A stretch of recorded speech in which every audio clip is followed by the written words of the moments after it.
Bonjour encore, chers tous. C'est toujours moi, votre serviteur Aaron Aloni, pour toujours notre compte de Power AMC. Et dans la vidéo précédente, nous avons vu comment on peut installer le logiciel Power AMC et comment est-ce qu'on peut ouvrir. En passant, lorsque vous regardez la vidéo, n'oubliez pas de vous abonner à la chaîne et de cliquer sur la petite cloche pour commencer à recevoir chaque fois s'il y a de nouvelles vidéos. Et n'oubliez pas de mettre aussi un commentaire pour que je sache comment évolue, qu'est-ce qu'il faut améliorer. Voilà, d'emblée, on commence comment nous pouvons ouvrir. Donc, on va sur toutes les applications et nous allons dans Sybase parce que PowerMC est un logiciel de la version Sybase et il est là, le PowerMC en français. Et dès là, nous pouvons voir comment créer un projet, et à l'intérieur du projet, un projet donc c'est un ensemble de fichiers traitant des mêmes thèmes, des mêmes documents, des mêmes domaines. Donc, c'est ça. Comment est-ce qu'on peut arriver à créer un projet? Nous avons notre interface ici avec la barre des menus. Et dans la barre des menus, lorsque nous y entrons, nous trouvons que là, il y a le menu fichier qui nous permet de manipuler les fichiers tels que créer un nouveau modèle, créer un nouveau projet, ouvrir, créer un espace de travail, parce que avec des PowerMC, il faut d'abord avoir un espace de travail et à l'intérieur d'un espace de travail, on peut insérer, créer un projet. Pour créer un projet, nous allons sur Fichier et puis nous allons sur Nouveau projet. Dans le menu Fichier et puis Nouveau projet. Et dans les nouveaux projets, nous mettons là-bas le nouveau projet. Nous mettons par exemple travail. C'est le projet j'accueille travail. Et le projet, il va aller au niveau du bureau. Je change la racine. Je mets au niveau du bureau. C'est là où le travail va aller. En créant un dossier. Et ce dossier-là sera nommé. Je nomme ça travail.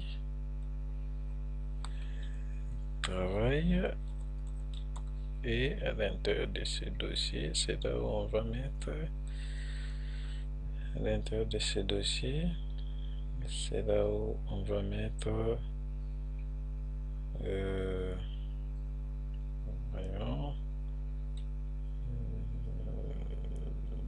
nous sommes sur le bureau. Je prends le travail et je mets OK. Voilà, donc c'est là où on vient de créer notre projet travail qui va se retrouver sur le bureau. On met directement le bureau et on ajoute le nom de l'emplacement, donc ça sera sur le bureau. À l'intérieur du bureau, on va créer un autre dossier travail et je clique sur OK. Qu'est-ce qu'un travail, qu'est-ce qu'un projet peut contenir? Un projet peut contenir en PowerMC, c'est la modélisation, ça nous aide à modéliser le travail de développement. Donc un projet peut contenir des modèles. Et ces modèles, c'est pourquoi nous sommes là au niveau de modèle, nouveau modèle. Si je clique là, vous allez voir qu'il y a des modèles. Ici, il y a les types ou catégories de modèles. Nous avons des modèles du type métier.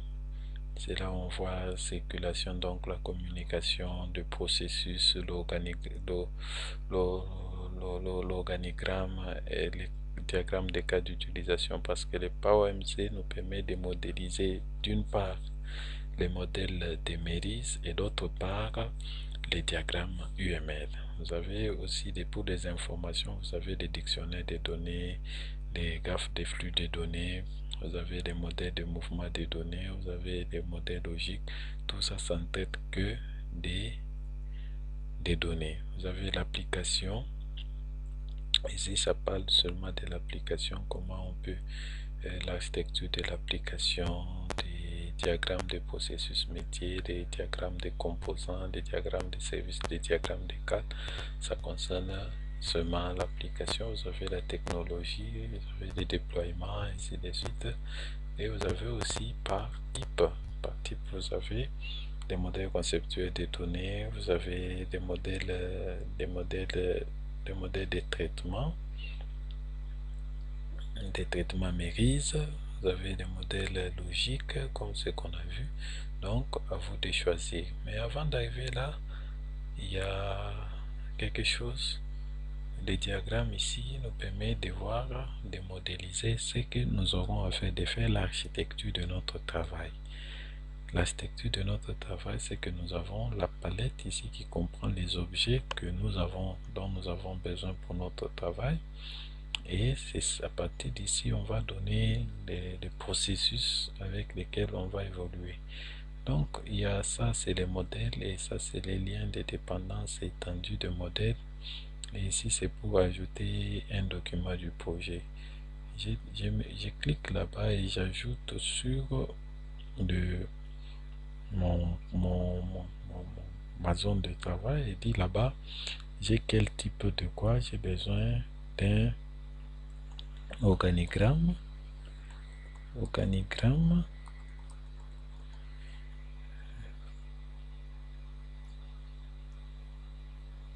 Puis l'organigramme, j'ai besoin du diagramme de communication, modèle de communication de MCC. Après les MCC, j'ai besoin de graphe de flux,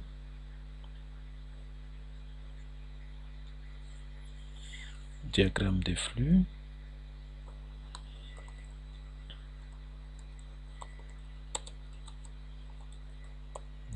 graphe de flux. Après graphe de flux, j'ai des modèles conceptuels de traitement, des MCT. Après des MCT, je peux avoir du MOT. Donc, des MOT. Mon diagramme organisationnel, c'est là où on trouve le MOT. Et j'ai des MCD, diagramme des données, MCD. Après les MCD, j'ai les MLD.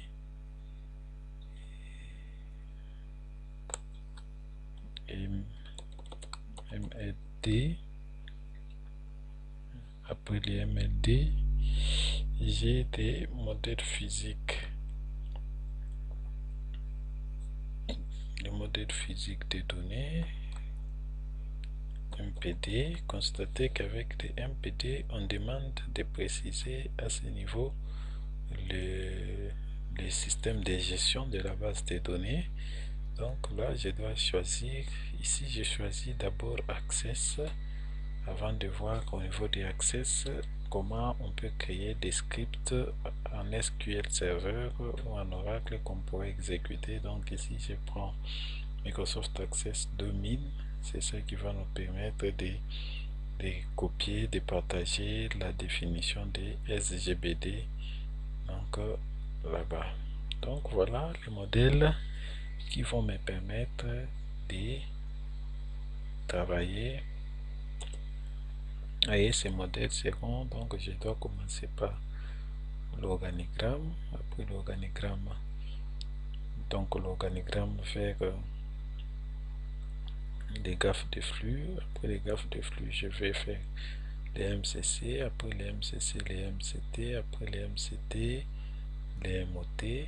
Et du MCC, je peux faire le MD et MCD, et puis MLD, et puis MPD,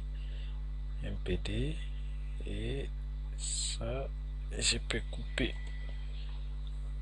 J'essaie de représenter le processus que j'aurai à suivre pour l'ordonnancement de mon processus.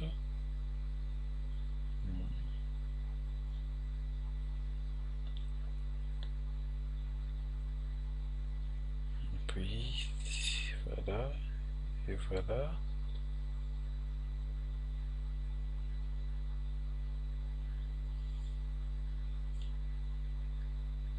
Et puis à partir du MCD, on peut faire aussi des diagrammes de classe, c'est pas obligatoire, ici nous les verrons juste en passant. Les diagrammes des classes 10 et voilà, les diagrammes des classes.